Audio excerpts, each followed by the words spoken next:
Sziasztok! Megnézzük azt az esetet, amikor a szeretett személy az nő. Hogy ebben az esetben mit lehet tudni a jelenlegi helyzetről, hogy van ő, mit szeretne, mire vágyik veled kapcsolatban, vagy úgy nélküled. Úgyhogy megnézzük. És akkor mielőtt hozzákezdeném, elmondom, hogy ha egyénit szeretne bárki, vagy bármilyen más olyan kérdésben tudok segíteni, amiről itt szoktam beszélni, akkor nyugodtan lehet keresni a leírásban található elérhetőségen, és akkor lássuk ezt a szeretett személyt, hogy ő vele mi van most, ez a szeretett személy, aki nő. Hogy van ő most, mit lehet róla tudni, ez a kérdés. Ez a kérdés, hogy mit lehet róla tudni.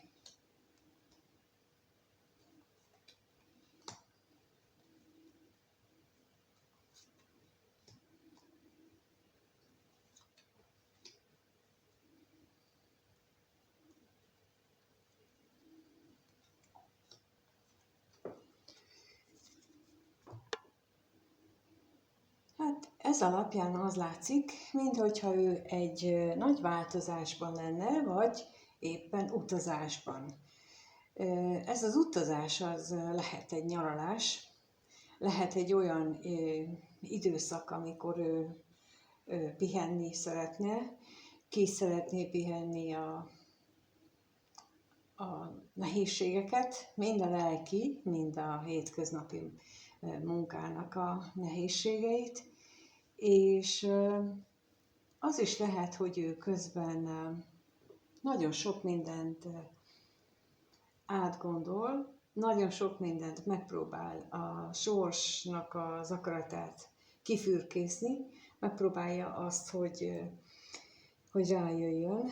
Úgyhogy ez az utazás, ez lehet egy ilyen utazás is, amikor ő elkezdi ezt firtatni magában, hogy akkor vajon mit akar tőlem az élet? Vajon, ha ezt választom, akkor az lesz a jó, vagy ha a másikat választom, az lesz a jó. Na de akkor megnézzük, hogy mit tudhatunk meg itt a levélről. Az ugyanis lehetséges, hogy az egyik választási lehetőség a levél, amit a levél rejteget, titkol előlünk, úgyhogy nézzük a levélre, milyen plusz információt kapunk.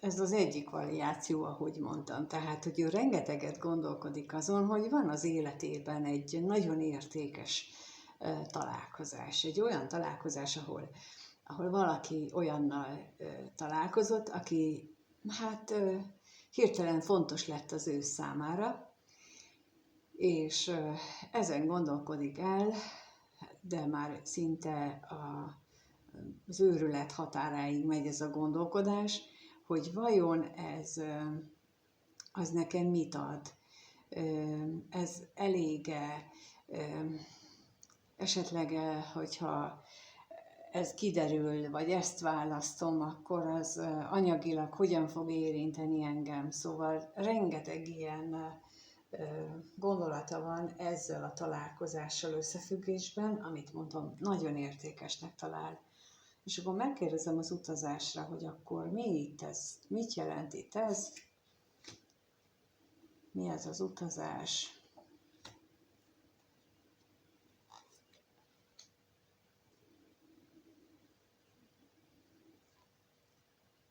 Ez bizony nagyon is lehet egy nyaralás, amikor valaki elmegy nyaralni, és ott új élményeket szeretne az életébe. Talán azért is, hogy egy kicsit a gondolkodását azt kirángassa abból, amit itt az előbb láttunk, hogy ilyen szinte már bezsongásig keringenek a gondolatai a találkozás mögül, vagy körül, és itt pedig azt mutatják, hogy nekem, hogy ő szeretne egy olyan hosszú távon is működő új perspektívát meglátni, megtalálni, ami jó lehetne a számára, nem csak a nyaralás alatt, hanem utána is. És akkor kérnék szépen a szerencsére, hogy arra mit tudhatunk meg, mit akar a sorstól.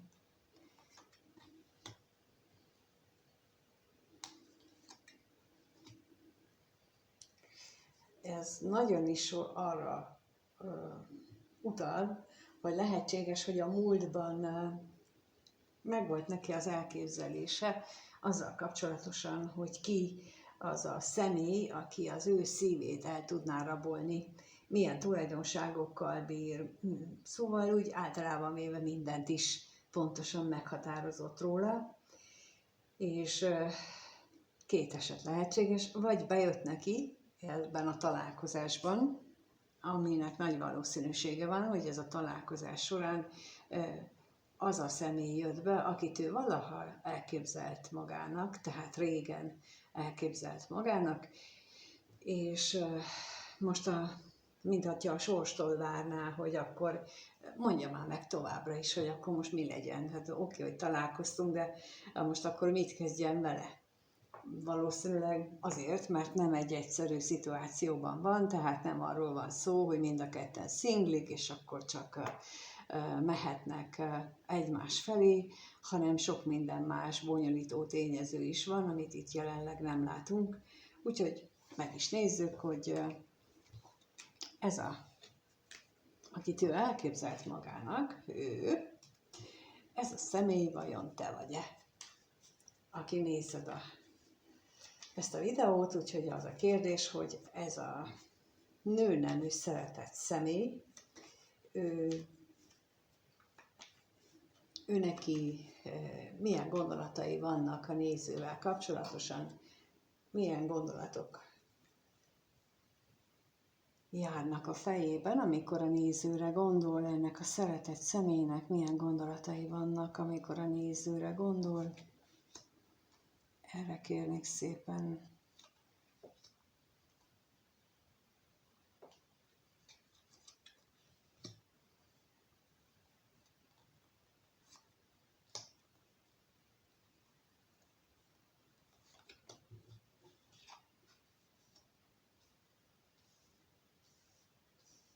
Lehetséges, hogy te nagyon különbözöl mindattól, amit ő korábban a családjában tanult, a szokásaid, az életmódod, a stílusod, a külsőd, szóval úgy általában véve távol áll minden attól, amit ő elgondolt, és az is lehet, hogy a munkátok révén találkoztatok, vagy az választ el benneteket, ami miatt ő szomorú, de azért is lehet szomorú, mert hogy, mint amit elsoroltam, hogy nagyon távol állsz néhány olyan dologban, amit ő korábban nélkülözhetetlen fontosságúnak gondolt, és hát ez bizony saját belső konfliktushoz vezet nála, és azt követeli tőle, hogy változtasson rajta radikálisan, nagyot. De megnézzük akkor, hogy mit jelent itt a katonatiszt, mit tudhatunk meg erről, mi az a katonatiszt itt.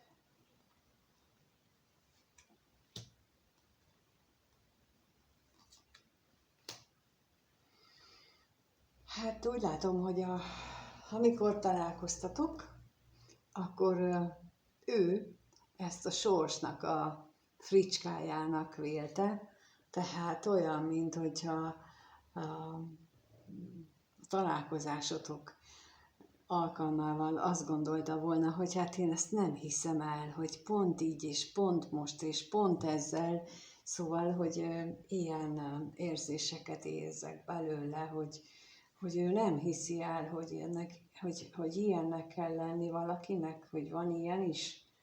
És akkor megnézzük, hogy a hamisság az mit akar. A hamisság mit akar.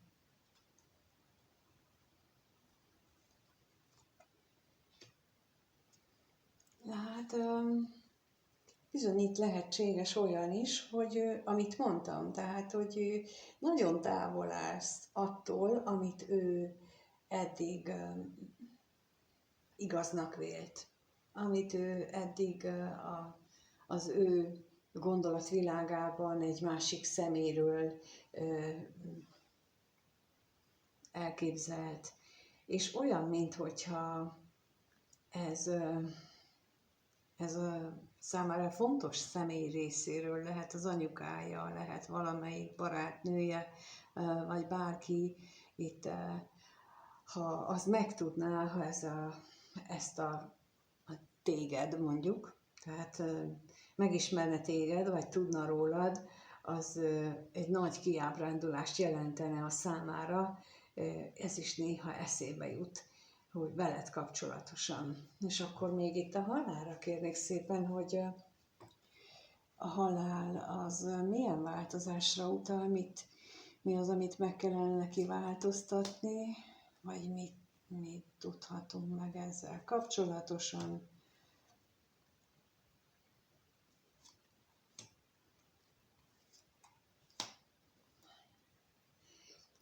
Amit meg kellene változtatni, azzal kapcsolatban neki félelmei vannak. Félelmei vannak, hogy te hogyan reagálnád le. Képes lennél olyan azt a változást, amit ő neki is meg kell hozni, meg te is meg kell, hogy hozzá valami változás szerinte, hogy azt ti képesek lennétek úgy megvalósítani, hogy aztán ugyanúgy jól érezzétek magatokat együtt, mint ahogy eddig, vagy ez nagyon irreális reménykedés lenne.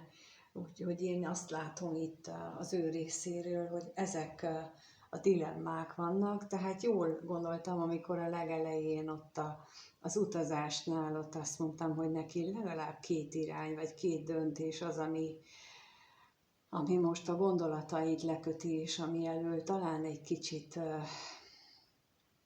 amiből ki akar szakadni, és amiből egy kicsit most pihenőre, nyaralásra szeretne menni.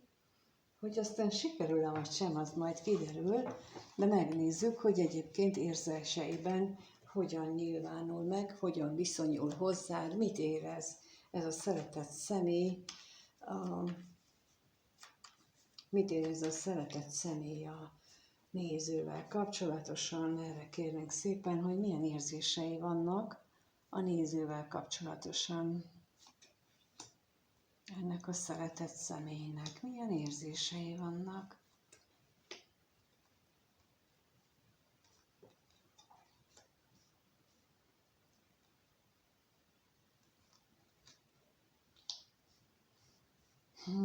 Itt megint ez jön elő, amit az előbb mondtam, hogy neki van hát lehet, hogy az anyai vonal, akkor inkább így mondom, tehát, hogy egy olyan anyai vonalról hozott minta, elképzelés, amit ő egyébként magáévá tett, és úgy érzi, hogy az az övé, ami valójában nem biztos, hogy az övé.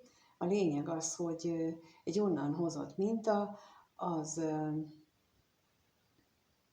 az elég érdekesnek bizonyult, illetve most azzal szembesül, hogy lehet, hogy az nem is igaz, lehet, hogy az nem is úgy van, lehet, hogy az valójában nem is működik, vagy esetleg, hogy annak köszönhetem, hogy eddig nem működtek a kapcsolataim, tehát ilyen gondolatok is fölmerülnek, ami itt ez úgy is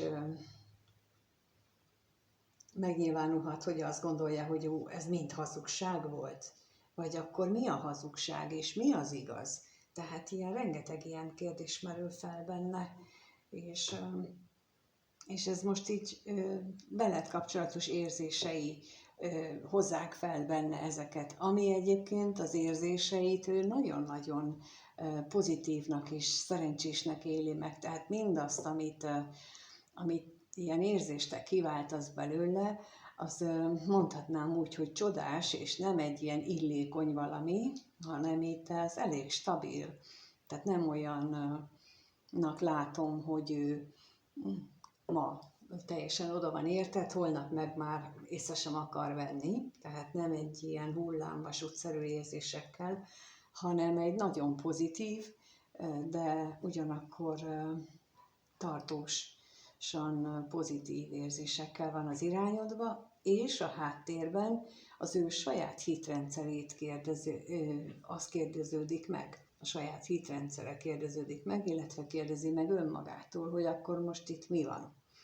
Hogy biztos az irántad érzett érzéseiben is, annak a stabilitásában, a bizonyosságában, meg hát úgy hitte, hogy biztos abban is, amit eddig tudott az ilyen kapcsolatokról, és ez a kettő most úgy látom, hogy teljesen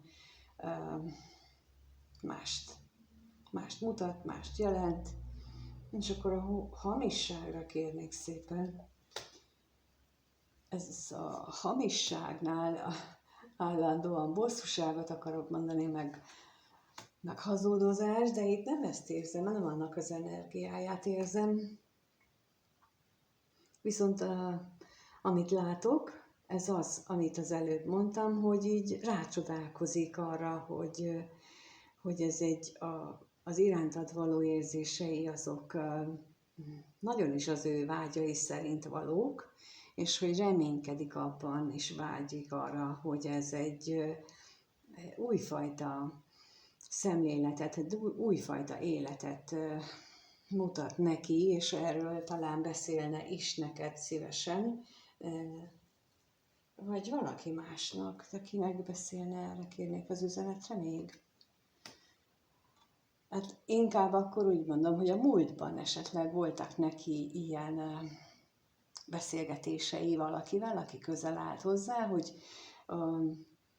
most az jön, hogy fiatal korában már akkor ezek a most felmerült gondolatok akkor is benne voltak, csak akkor megérkezett az a szokásos válasz, hogy fiatal vagy te még tőle, attól a érettebb személytől, fiatal vagy te még, majd megérted, hogy ez nem így működik, és aztán úgy hitte, hogy megértette, hogy tényleg nem így működik, most meg te jössz az irántad való érzelmei, és akkor ez mind felborítja, és mind eszébe juttatja, hogy hova ezt a kört én már lefutottam, és akkor arra jutottam, de akkor most az igaz, vagy ez.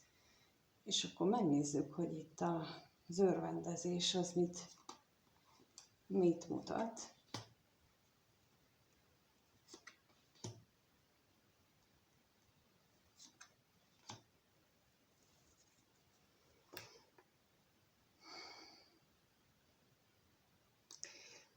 Igen, tehát az otthoni minták azok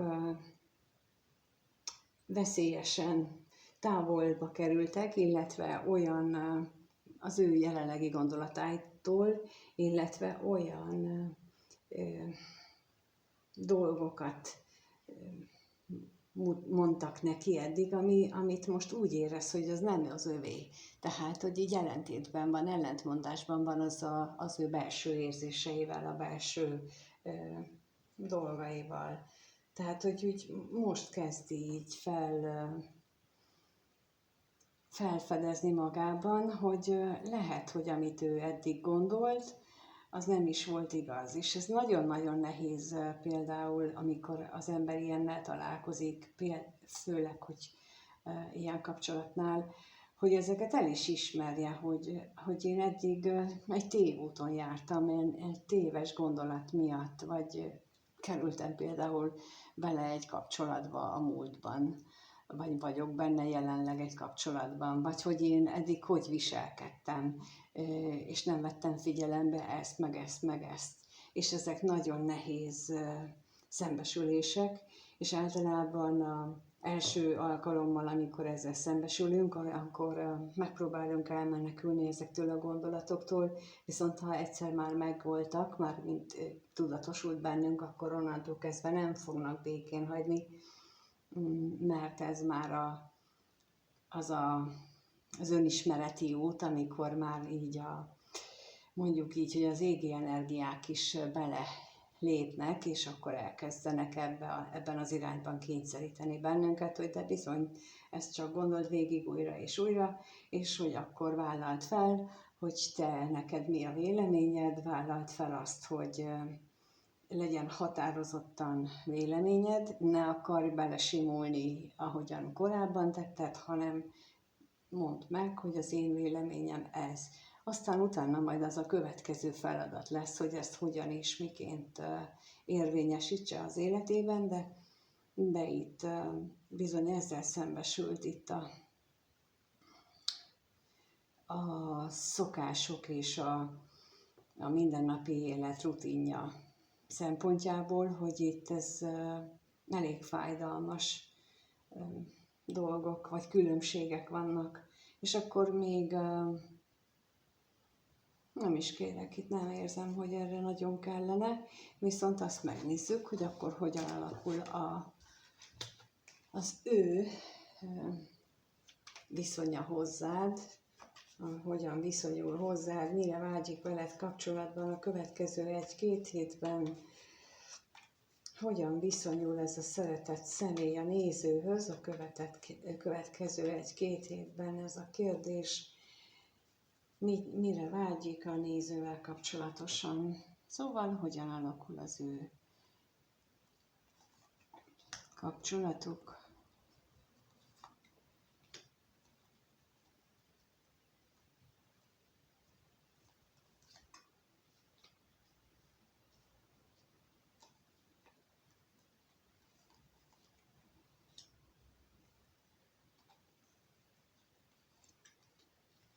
No hát, az is lehetséges, hogy itt mély gyötrődés lesz rajta úrrá, és talán azért is, ha az a helyzet van, hogy ő éppen nyaralásra készül, hogy akkor kevesebbet találkoztok, nem látjátok egymást is, akkor ennek eredményeképpen ő hát rosszul érzi magát, lelkileg mindenképpen.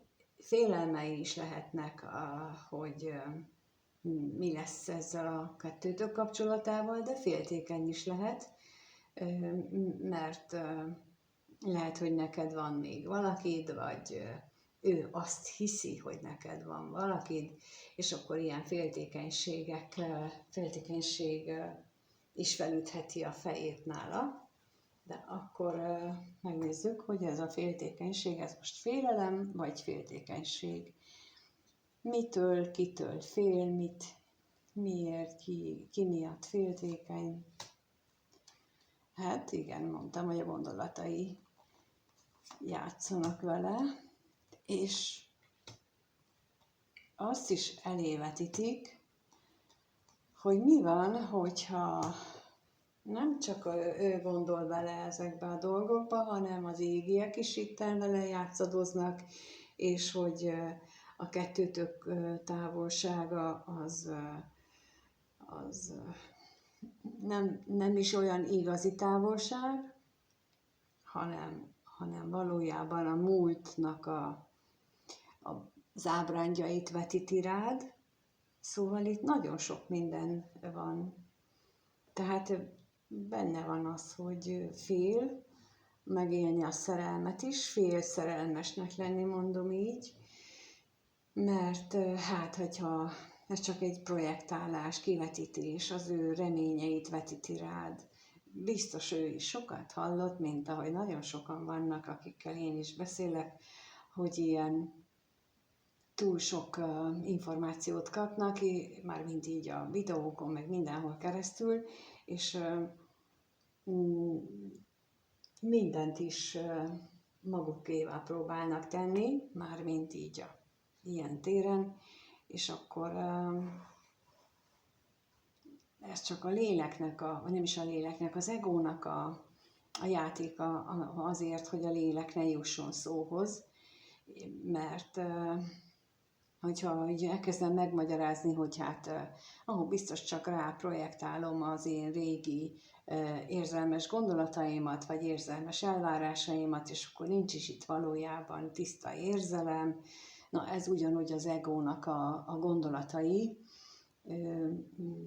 és az egónak a munkája, ahelyett, hogy megengedném az intuíciómnak, hogy vezessen, és ő is ebbe a csapdába eshet itt bele a következő időszakban, amit nem is csodálok, tehát hogyha ezt a depressziós hangulatot nézem, akkor ő neki ez így simán benne van a pakliban, hogy ő ezt csinálja magával, és akkor a szomorúságra kérnék szépen még plusz információt.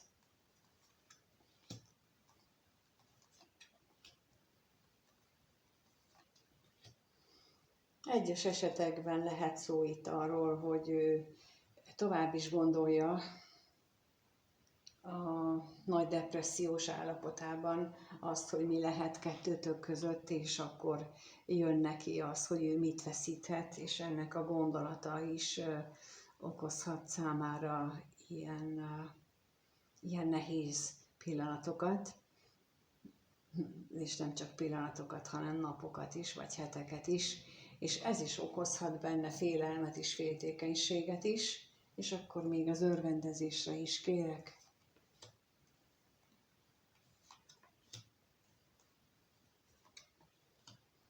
Hát szeretné itt az akadályokat leküzdeni magában is, de valójában nem tudja, hogy ő mit csináljon. Egyszer mit kéne maga mögött hagyni? No. Lehetséges, hogy ő egyszer azt gondolja, hogy a kapcsolatokról, az elkötelezett, a hosszú tartós kapcsolatokról vallott nézeteit kellene megváltoztatnia, és azt maga mögött hagynia, vagy ha van egy ilyen kapcsolata, akkor azt kellene, másszor pedig azt gondolja, hogy azzal nincsen semmi baj, mint ahogy az előbb is mondtam, hogy ez csak egy projektálás, és akkor semmi köze. Aztán megint az jut eszébe, hogy ja, bocsi, hát ez itt rengeteg akadály van, például itt ez a kapcsolatról alkotott nézeteim, hogy minek, hogy kellene ki lenni. Szóval a következő időszakban, amit az előbb felsoroltam, hogy milyen lelki válságon megy keresztül, azt mutatják itt a lapok, hogy az folytatódik, de mindennek az okozója az te vagy. Tehát, hogy ő most ilyen helyzetben van, ilyen állapotban van, azt te generáltad, te tartod életben, az irántad való érzései és a rólad, vagy a veled kapcsolatos gondolatai azok, amelyik őt erre késztetik, és ez tulajdonképpen jó, mert ahogy mondtam, tulajdonképpen te azt hoztad, azt az energiát hoztad az életébe, hogy nézzen már végre magával szembe, és találja már ki valójában, hogy kicsoda ő. Ki az, akit eddig rejtegetett. És nagyon sokat hallunk a maszkokról. A maszkok azok, amit gyerekkorunkban és fiatalkorunkban így felszedünk, a megfelelési vágyunk hatására kezdünk el különböző szerepeket játszani, azért, hogy azt hisszük, hogyha ilyen vagy olyan módon viselkedünk, akkor úgy szeretni fognak. A legtöbb esetben nem. Ideig, óráig legfeljebb, de alapvetően senki nem azt, hát egy-két beteges embert leszámítva nem azt szereti, amit mutatunk, hanem azt szeretné, aki mi vagyunk, illetve aki nem bennünket szeret, az csak valamilyen haszonért van velünk, és ott nincsen mögötte szeretet, tehát akkor meg megint csak nem azt kapjuk, ami miatt elkezdünk maszkot viselni, szerepet játszani, és ő neki, ennek a szeretett személynek most ezért jött élte az életében, és ezt ő azt hiszem érzékeli is, hogy ő neki ezzel dolga van, csak nem olyan könnyű neki sem, és valószínűleg neked sem, mert ilyen esetben szinte mindig a másik személynek is ugyanilyen dolga van magával, megvizsgálni, hogy mit hoz az életébe, mit hozott ez a szeretett kapcsolat az életébe, mi az, amit ő eddig másképp gondolt, másképp látott,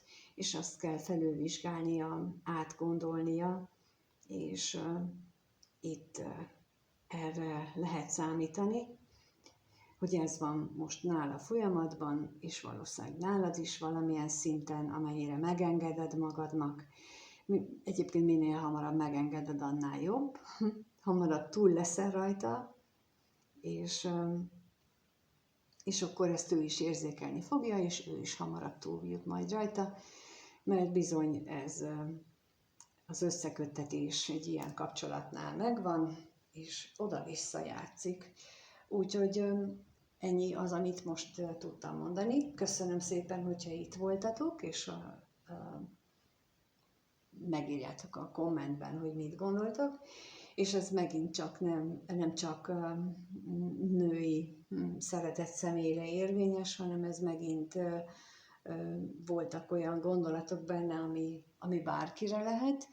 Úgyhogy ha van véleményed, azt kérlek írd meg kommentben, nagyon szívesen olvasom, és egyenlőre még mindig mindegyikre reagálok, valamelyikre csak szívecskével, akivel egyetértek, ha kérdés van, akkor arra igyekszem is válaszolni.